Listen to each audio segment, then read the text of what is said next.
Assalamualaikum warahmatullahi wabarakatuh. Bismillah, alhamdulillah, wassalatu wassalamu ala rasulillah Sayyidina Muhammad ibn Abdullah wa ala alihi wa sahbihi wa mawala. La hawla wa la quwata illa billah.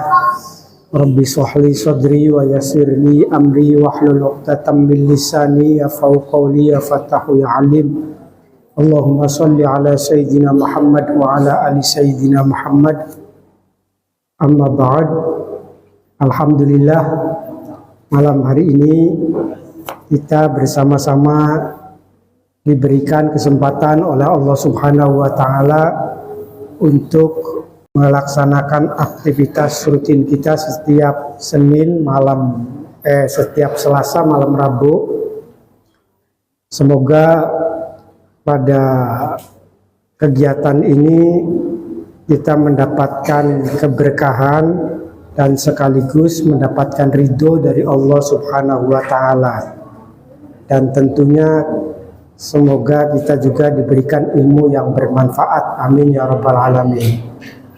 Mari sebagaimana biasa kita awali pengajian ini dengan pembacaan Ummul Kitab yang hadiahnya disampaikan kepada junjungan Nabi besar kita Muhammad sallallahu alaihi wasallam, pada keluarganya, sahabatnya, para tabi'in dan tabi'in, wabil khusus untuk guru-guru kita dan terlebih lagi untuk muallif atau pengarang kitab yang akan kita bacakan ini, yakni Bulughul Maram min Adillatil Ahkam.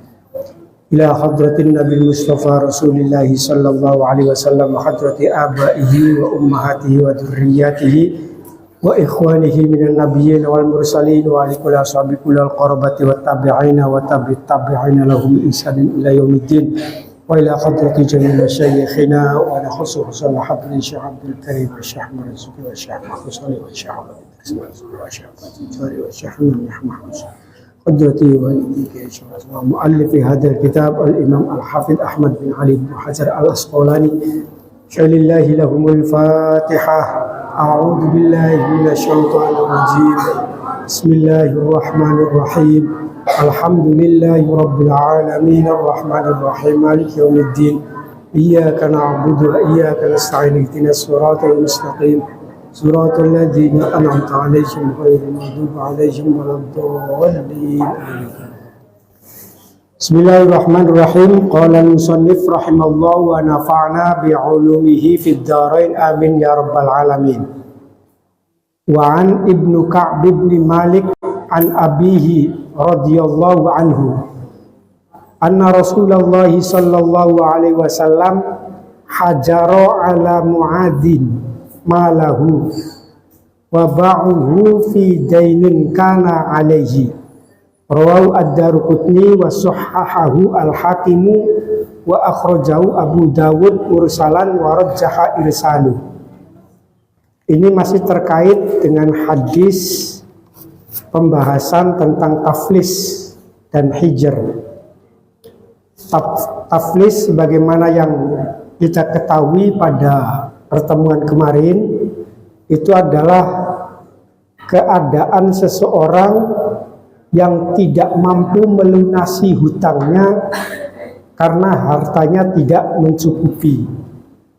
Jadi suatu kondisi yang dialami oleh seseorang ketika dia punya banyak hutang dan tidak mampu untuk melunasinya karena harta-hartanya tidak mencukupi untuk membayarnya.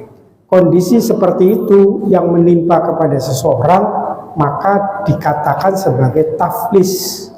Orangnya muflis, orang yang dinyatakan bangkrut atau kondisi bangkrut. Nah, itu yang dimaksud dengan taflis. Jadi kalau seseorang dalam hutang piutang lalu diputuskan oleh seorang hakim bahwa dia dinyatakan tidak mampu membayar, maka itu memiliki konsekuensi. Artinya ketika hakim memutuskan dia sebagai orang yang bangkrut, maka dia memiliki konsekuensi hukum. Ada konsekuensi hukum kepada seseorang yang ditempa atau yang diputuskan sebagai orang yang bangkrut. apa saja hukum yang konsekuensi yang diterimanya ketika orang tersebut menerima keputusan bangkrut. Misalnya yang pertama adalah ketidakbolehannya dia atau hilangnya otoritas dia terhadap harta milik dirinya. Dia tidak punya kuasa untuk bagaimana mengelola terhadap harta milik dirinya. Itu. Kalau hadis-hadis yang kemarin yang sudah kita bacakan bahwa ketika seseorang datang kepada orang yang diberikan hutang, lalu kita menemukan hartanya, harta orang yang dihutang itu, maka harta tersebut lebih berhak milik atau yang paling berhak adalah orang yang memberikan hutang. Artinya apa? Orang yang hutang tadi karena dianggap bangkrut maka tidak memiliki kuasa atas hartanya. Itu konsekuensi hukumnya seperti itu. Hukum aslinya bahwa kita mengolah, kita mengatur terhadap harta kita sendiri ya halal. Miliknya kita, hartanya kita, kalau hakikat miliknya Gusti Allah.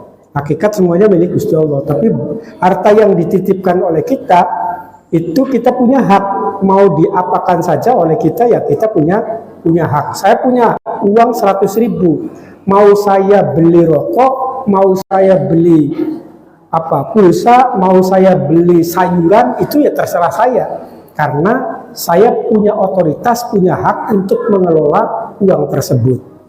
Saya punya televisi itu Pak ingin saya manfaatkan untuk nonton keluarga saya atau untuk pajangan saja atau ingin saya jual kepada orang lain, itu juga hak saya karena televisinya milik saya. Tetapi ketika saya dinyatakan bangkrut oleh hakim, oleh pengadilan, maka konsekuensinya hak tadi, hak otoritas untuk mengelola hartanya itu dihilangkan. Nah itu taflis, namanya ketika orang dihukumi sebagai orang yang dalam keadaan tidak mampu untuk melunasi hutang-hutangnya. Nah, sementara yang namanya hijr itu adalah pembatasan hak seseorang untuk melakukan pengelolaan atas hartanya. Jadi dibatasi misalnya orang yang banyak hutangnya itu dibatasi, dia tidak memiliki hak. Nah itu namanya hijr. Praktik seperti itu namanya hijr. Kondisi orang hutang yang tidak mampu membayar itu dinamakan bangkrut atau taflis. Ketidakpunyahakan dia atas hartanya itu dinamakan dengan hijr. Nah, itu diskursus fikihnya atau kajian fikihnya seperti itu. Nah, nanti ada beberapa sebab seseorang hak untuk mengelola hartanya dicabut. Apa saja? Yang pertama tadi disebabkan oleh kebangkrutan, sebab bangkrut itu yang pertama. Yang kedua sebab masih kecil, usianya belum usia baligh, maka hak untuk mengelola hartanya itu dicabut, tidak bisa untuk mengelola hartanya sendiri. Ada anak ditinggalkan oleh orang tuanya, dua-duanya mati dalam keadaan kaya, anaknya masih kecil, maka anak yang kecil itu tidak punya hak untuk mengelola harta dirinya, padahal itu adalah warisan dari orang tuanya, karena tidak ada lagi kecuali dia misalnya. Nah itu tidak berhak untuk mengelolanya. Tapi siapa yang mengelola itu? Nanti adalah wali yang diangkat untuk mengatur terhadap pengelolaan hartanya. Atau keadaan lain yang otoritas seseorang ditutup atau diberhentikan hak otoritasnya terhadap hartanya, itu karena junun, karena gila. Sebab gila misalnya, maka dia tidak boleh untuk mengelola harta milik dirinya. Dan yang terakhir itu adalah boros atau falas. Nah, orang yang berkarakter boros, orang yang tidak mampu mengendalikan terhadap keinginannya, yang tidak mampu memanage dengan baik, maka dia berhak atau dia boleh diputuskan oleh hakim untuk dicabut hak mengelola harta dirinya. Supaya apa? Supaya tidak terjadi bangkrut atau kerugian pada dirinya. Jadi diatur, maka kula tipate boros, kula wonge boros, apa be diterjang terus. Nah ini bahaya, nanti akan membuat diri saya menjadi bangkrut. maka seorang hakim boleh memutuskan saya untuk diputus hak untuk mengelolanya, sehingga dibutuhkan wali atau pendamping untuk mengelola harta saya. Jadi diatur oleh orang lain. Supaya apa? Supaya sayanya, hartanya itu tidak bangkrut, gitu. Tidak menjadi miskin, gampangnya seperti itu. Itu fikihnya ngatur dalam kehidupan transaksi utang piutang dan lain sebagainya terkait dengan harta seperti itu. Nah, hadis Ibnu Ka'ab bin Malik, dari Ibnu Ka'ab bin Malik ini dari bapaknya radhiyallahu anhu, anna Rasulullah sallallahu alaihi wasallam hajaru ala Mu'adz malahu, bahwa Rasulullah sallallahu alaihi wasallam menahan hartanya Mu'adz. Jadi mensita hartanya Mu'adz. Wa ba'uhu fi dainin kana alaihi, dan Kanjeng Nabi menjualnya untuk menutupi hutang-hutang yang tidak bisa dibayar oleh Mu'adz. Wa ba'uhu fi dainin kana alaihi, dan menjualnya karena untuk membayar hutang yang ia tanggung. Nah, itu yang dilakukan oleh Rasulullah sallallahu alaihi wasallam. Menyaksikan bahwa Rasulullah sallallahu alaihi wasallam pernah menyita hartanya Mu'adz. Mu'adz punya harta, tapi dia punya beban tanggung jawab hutang yang banyak. Akhirnya apa? Akhirnya masih ada harta peninggalan, harta sisa-sisa yang dimiliki oleh Mu'adz. Ini mestinya kalau hukum asalnya Mu'adz punya hak untuk mengelola harta yang sisanya tersebut. Itu dia punya hak karena itu hartanya Mu'adz. Tapi oleh Rasulullah Shallallahu Alaihi Wasallam disita kemudian dijual dalam rangka apa? Dalam rangka untuk menutupi hutang-hutang yang diberikan oleh orang lain. Jadi misalnya Mu'adz punya handphone aja, handphonenya diambil, lalu kemudian dijual. Setelah itu hasil jualannya, uangnya diberikan kepada orang yang menghutangi Mu'adz. Kalau kurang, nanti akan menyatakan orang yang masih tetap bangkrut. Kalau misalnya semua barang ini bisa menutupi, maka hutangnya selesai. Nah, kalau kurang, bisa nanti akan dibantu dengan hal-hal yang lain, misalnya minta-minta dan seterusnya. Itu hadis yang diriwayatkan oleh Ibnu Ka'ab bin Malik an abihi. Ini terkait dengan bangkrutnya atau taflisnya sahabat Mu'adz. Hadis yang selanjutnya, wa an Ibnu Umar radhiyallahu anhuma qala uridtu 'alan nabi sallallahu alaihi wasallam yauma Uhudin wa ana ibnu arba'a asyrata sanatan falam yujizni wa uridtu alaihi yaumal khandaq wa ana ibnu khamsa asyrata sanatan fa ajazani muttafaqun alaih wa fi riwayatin lil Baihaqi falam yujizni walam yarini balagtu wa sahahahu Ibnu Khuzaimah. Hadis dari Ibnu Umar radhiyallahu anhuma, dia mengatakan uridtu 'alan nabi, saya dihadapkan kepada Kanjeng Nabi atau saya dibawa ke hadapannya Kanjeng Nabi yauma Uhudin, ketika hari perang Uhud. Wa ana ibnu arba'asyarata sanatan, dan waktu itu saya usianya 14 tahun. Falam yujizni, tetapi Rasulullah Shallallahu Alaihi Wasallam tidak mengizinkanku. Wa uridtu alaihi yaumal khandaq, dan Kanjeng Nabi dan saya juga dihadapkan atau dibawa ke hadapannya Kanjeng Nabi. Wa ana di hari Khandaq, di hari perang Khandaq. Wa ana ibnu khamsa asyratan, waktu itu saya berusia 15 tahun. Fa'ajazani, kemudian Kanjeng Nabi mengizininya. Muttafaqun alaih. Nah, jadi ada cerita yang disampaikan oleh Ibnu Umar. Dia mengatakan ini pengalaman Ibnu Umar. Ibnu Umar punya pengalaman. Dia menceritakan suatu ketika Ibnu Umar dibawa di hadapannya Kanjeng Nabi. Pada waktu itu mau perang Uhud, akan perang Uhud, lalu kemudian karena Ibnu Umar seorang remaja, gitu ya, seorang anak-anak yang badannya kelihatannya besar, Ibnu Umar itu akhirnya dibawa di hadapan Kanjeng Nabi. Tujuannya apa? tujuannya dibawa untuk diizinkan ikut berperang. Ini diikutkan untuk berperang di perang Uhud. Nah, waktu itu kata Ibnu Umar, saya usianya 14 tahun. Tapi apa? Falam yujizni, Kanjeng Nabi tidak mengizinkan saya untuk ikut berperang dalam perang Uhud. Wa uridu alaihi yaumal khandaq, dan saya juga pernah dihadapkan kepada Kanjeng Nabi pada waktu mau perang Khandaq. Wa ana ibnu khamsa asyrata sanatan, dan waktu itu saya usianya sudah 15 tahun. Jadi waktu perang Uhud, Ibnu Umar dihadapkan kepada Kanjeng Nabi usianya 14 tahun. Nah, waktu perang Khandaq, Ibnu Umar juga dihadapkan kepada Kanjeng Nabi usianya sudah 15 tahun. Waktu perang Uhud, Kanjeng Nabi tidak diizinkan karena usianya masih 14 tahun. Nah, waktu perang Khandaq usianya sudah 15 tahun, fa'ajazani, Kanjeng Nabi memberikan izin kepada Ibnu Umar untuk ikut berperang. Muttafaqun alaih, hadis ini diittifaqi oleh para ulama hadis. Wa fi riwayatin lil Baihaqi wa lam yujizni wa lam yarini balagtu.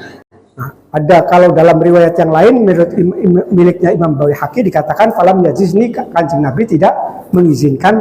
Kemudian Kanjeng Nabi tidak mengizinkan saya dan tidak melihatku sebagai orang yang baligh. Nah, ini ceritanya terkait dengan hak seseorang. Hak seseorang, seorang muslim itu punya hak bagi seorang laki-laki. Ketika dia sudah baligh, maka dia boleh untuk mengelola harta, plus sekaligus diantaranya adalah diperbolehkan untuk mengikuti jihad, perang. Itu haknya dia.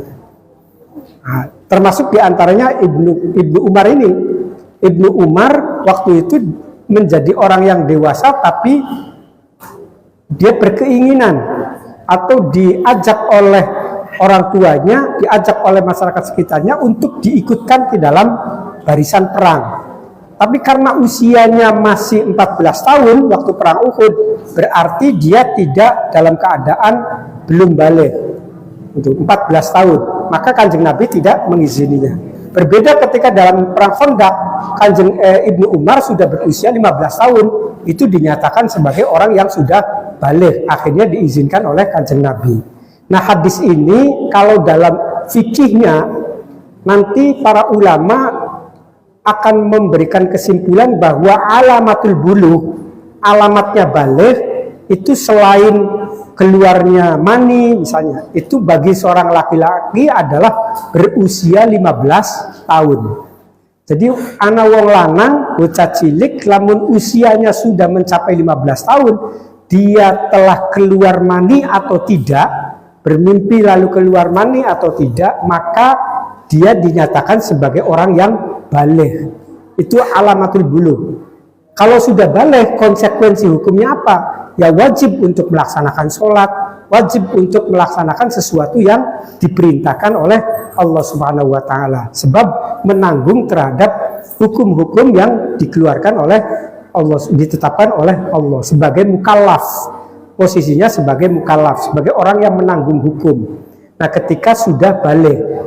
Nah, begitu pula dalam jihad ada aturannya, dia harus bisa boleh untuk dalam ikut berjihad ketika dia sudah baligh. Nah, di sini kebetulan Ibnu Umar dalam perang Uhud dia belum baligh karena usia 14 tahun. 15 tahunnya baru kemudian dikatakan baligh. Itu para ulama menyimpulkan bahwa alamatul bulugh adalah 15 tahun dari situ. Nah, lalu ini kan ngomongin soal apa? Perang jihad. Tapi apa kaitannya dengan bab taflis, dengan hijr ini, dengan dinyatakan bangkrut dan dicabutnya hak seseorang untuk mengelola hartanya? Kaitannya apa ini? Kaitannya bahwa salah satu penyebab seseorang untuk tidak bisa mengelola hartanya sendiri, selain tadi dinyatakan bangkrut, dinyatakan gila atau boros, itu salah satunya adalah belum baligh gitu. Jadi hadis ini menunjukkan bahwa kriteria balik itu adalah 15 tahun. Berarti kalau ada orang laki-laki yang usianya di bawah 15 tahun, maka otoritas dia untuk mengelola hartanya itu masih belum ada. Itu. Jadi ini anak-anak semanten sing usia durung 15 tahun itu tidak bisa diserahkan harta lalu suruh dia mengelola sendiri. Itu nggak bisa. Harus ada yang mengawal. Siapa yang mengawal? Walinya, orang tuanya, atau wali yang ditetapkan oleh seorang hakim misalnya. Ditetapkan, diputuskan oleh pengadilan. Ini yang ngelola dan seterusnya. Misalnya dia punya harta dan tidak punya walinya, orang tuanya. Kalau punya orang tuanya, ya berarti kalau dia sudah punya harta sendiri, itu ya nanti yang mengelola adalah orang tuanya. Karena pada prakteknya bisa jadi seperti ini. Kakeknya misalnya, ada kakeknya kaya, lalu kemudian kakeknya berwasiat bahwa seluruh harta yang saya miliki akan saya kasihkan kepada cucu saya yang ini, misalnya.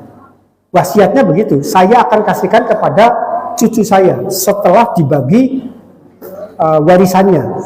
Sisanya itu khusus yang barang ini saya berikan untuk cucu saya bernama si A. Padahal si A itu masih punya bapak dan ibunya, masih punya orang tuanya. Berarti harta yang diwasiatkan oleh kakeknya tadi bukan milik ibu atau milik bapaknya, tapi milik anak tersebut yang ia dapatkan dari kakek.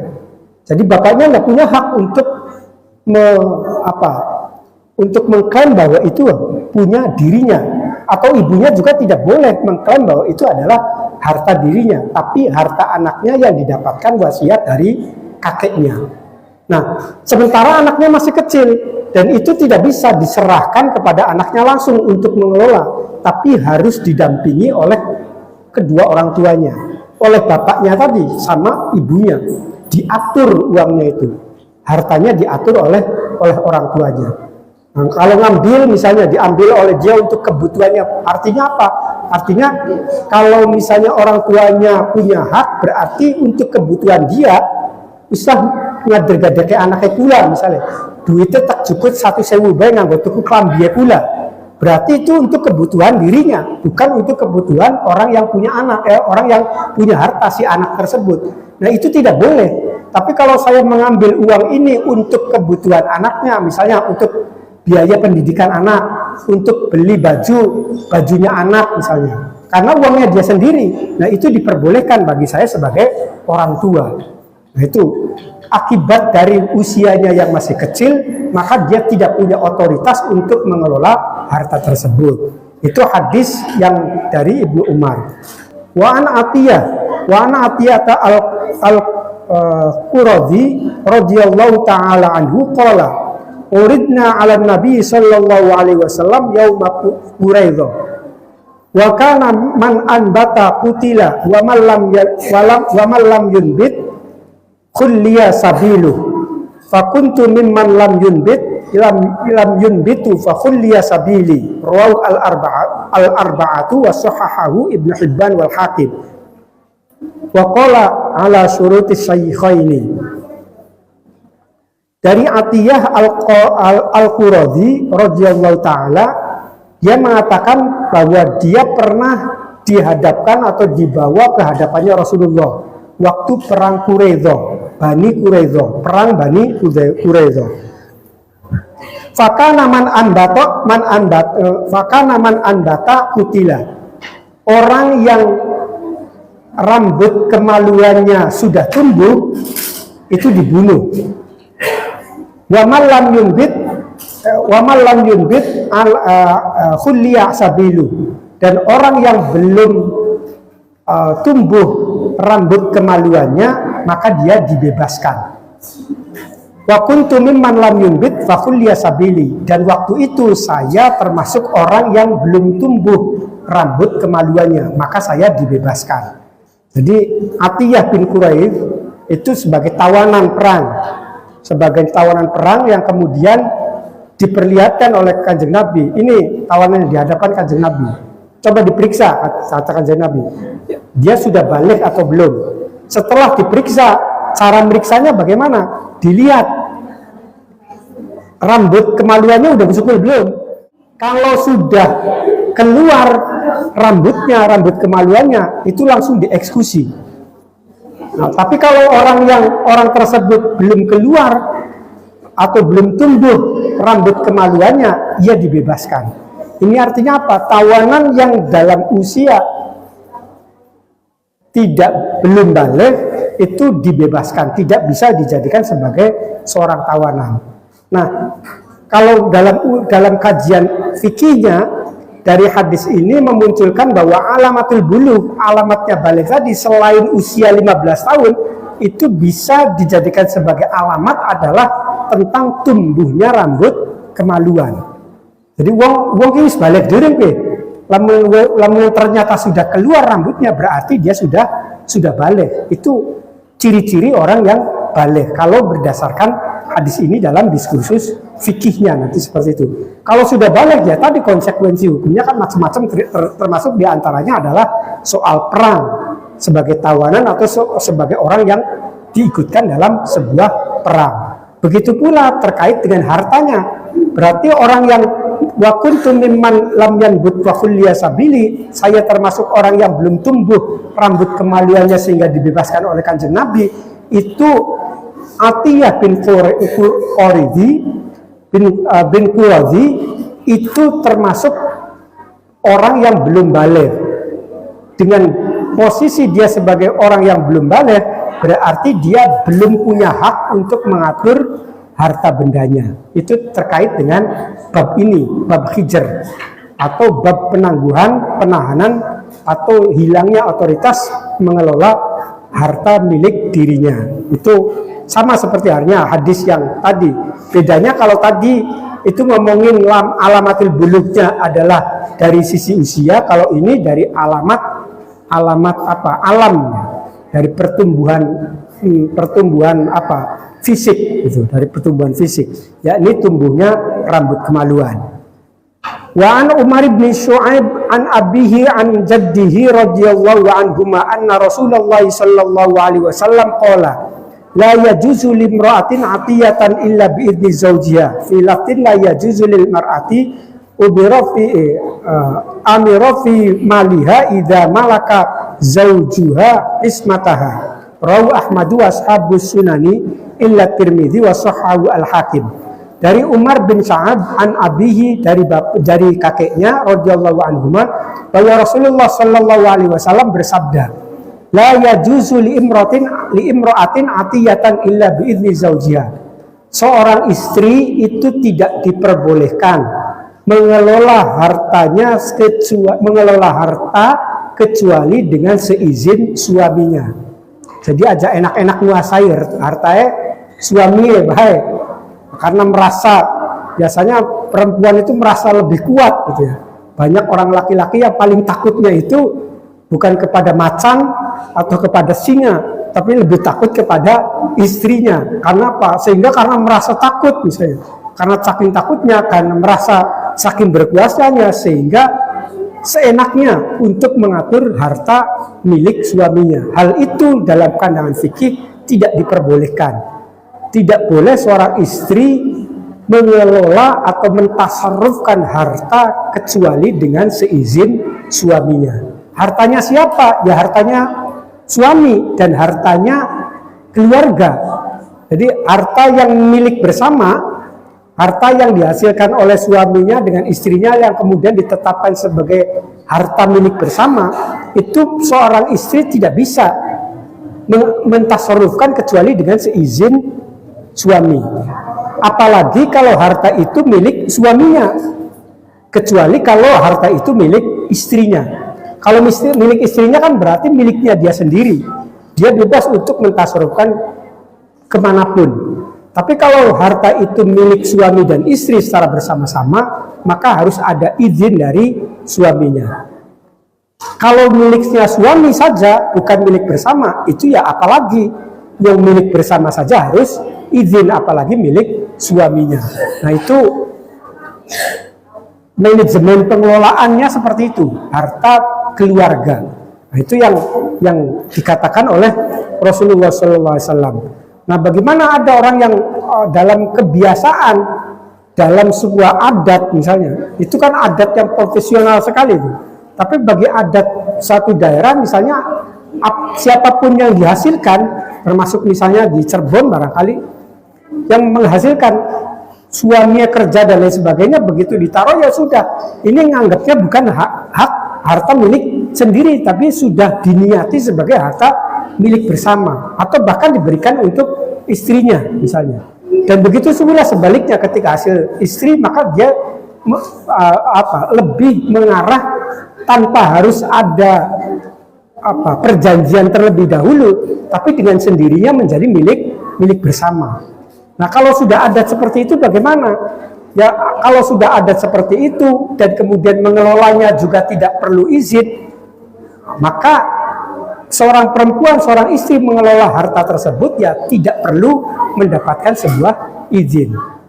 Jadi intinya begini, kalau ada adat, ada kebiasaan, orang menghasilkan sesuatu dengan sendirinya tanpa ada perjanjian, sudah adat, terdorong oleh adat, itu milik bersama. Dan sudah kebiasaan ketika milik bersama itu tidak ada perjanjian harus izin dan tidak izin. Maka dalam kondisi seperti itu seorang istri boleh untuk melaksanakannya, untuk mentasarufkannya. Itu kalau menjadi sebuah adat. Kalau belum menjadi adat, maka persyaratannya harus idnu zauji, harus ada izin dari suaminya. Karena apa? Karena kalau tidak ada adat, maka larinya profesional, harta ini tetap akan menjadi milik suaminya, atau harta ini akan menjadi milik bersama dan seterusnya. Itu pengelolaan harta. Satu hadis lagi, wan Qabisah bin Muharik radhiyallahu anhu qala Rasulullah sallallahu alaihi wasallam, innal mas'alata la tahillu illa li ahadi thalathatin, rajulun tahammala hamalatan fahallat lahu al mas'alatu hatta yusibaha summa yumsiku, wa rajulun asabatu haijatan ihtajat malahu fahallat lahu al mas'alatu hatta yusiba iwama min aishin, wa rajulun asabathu faqatan hatta yakunu salatatun min dawil hija min qaumihi laqad asabat fulanan faqatan fahallat lahu al mas'alatu.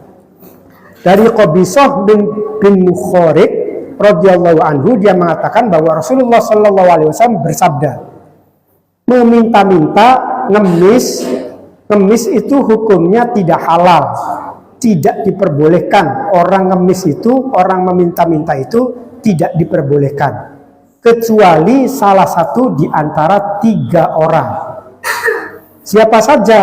Rajulun tahammala hamalatan fahallat lahu al-mas'alatu hatta yusiba hatta thumma yumsik. Yang pertama adalah seorang laki-laki yang menanggung utangnya orang lain.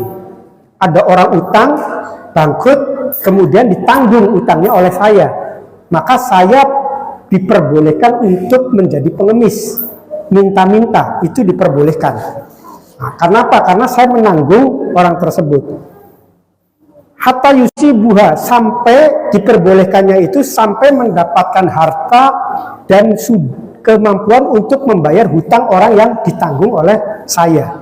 Setelah itu baru haram untuk meminta-minta. Bakal kebutuhan minta-minta, kalau meminta-minta sudah menutupi kebutuhan untuk membayar itu setelah itu tidak diperbolehkan lagi untuk ngemis. Gitu.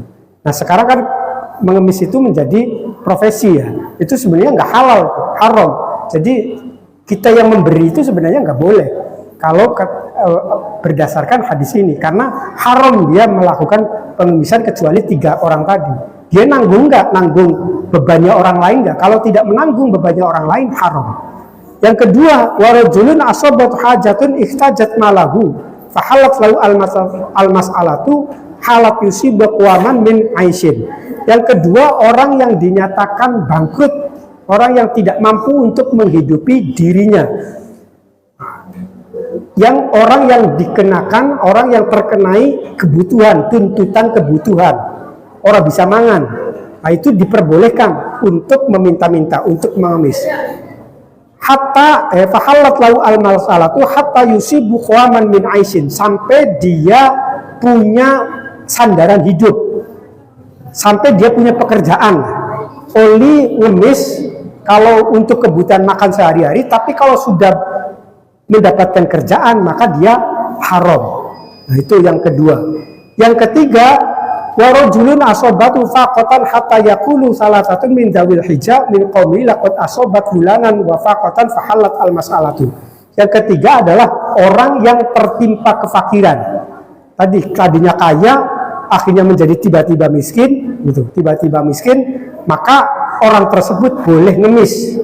Nah, tapi dengan catatan apa? Dengan catatan disaksikan oleh 3 orang kaya. 3 orang kaya itu menyaksikan bahwa benar bahwa orang itu bangkrut. Ada 3 orang kaya yang ngomong menyaksikan bahwa benar si A itu adalah orang yang bangkrut. Kalau sudah punya 3 saksi tersebut, maka orang tersebut yang disaksikan tadi, misalnya si A benar bahwa si A itu bangkrut, maka si A itu boleh untuk mengemis. Nah, itu 3 orang yang diperbolehkan mengemis. Selain itu hukumnya adalah haram untuk meminta-minta atau mengemis. Babus sulhi wallahu a'lam bishawab. Bunisa Al-Fatihah. A'udzu billahi minasyaitonir rajim. Bismillahirrahmanirrahim. Alhamdulillahirabbil alamin arrahmanir maliki yaumiddin iyyaka na'budu wa iyyaka nasta'in. Shiratal ladzina an'amta 'alaihim ghairil maghdubi 'alaihim waladdallin. Assalamualaikum warahmatullahi wabarakatuh.